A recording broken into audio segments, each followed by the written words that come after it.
And so the whole question of the remembrance of the Lord in the eating of the bread and the drinking of the wine, a practice that continues to today, is framed in this context of the betrayal of Judas.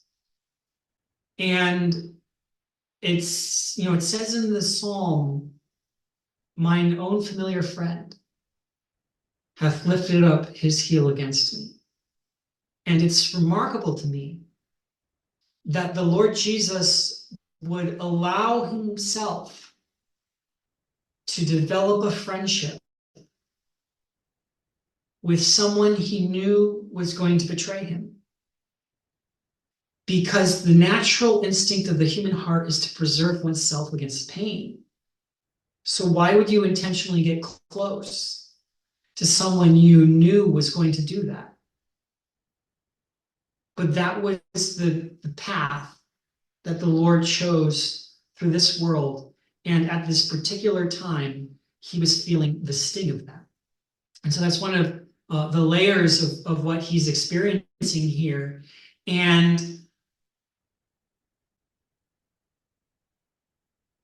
I don't know how to express this, but in some ways, I think the sting of the betrayal of Judas was something that would be difficult for the Lord, regardless of the circumstances. And you isolated it from everything else, and it was just that one thing that Judas, one of his closest 12 disciples, betrayed him. He was a friend, and he turned him in for money. That all by itself would have been difficult. But I think that part of the sting of the betrayal of Judas is the way in which it sets into motion the whole series of events that leads the Lord Jesus to the cross.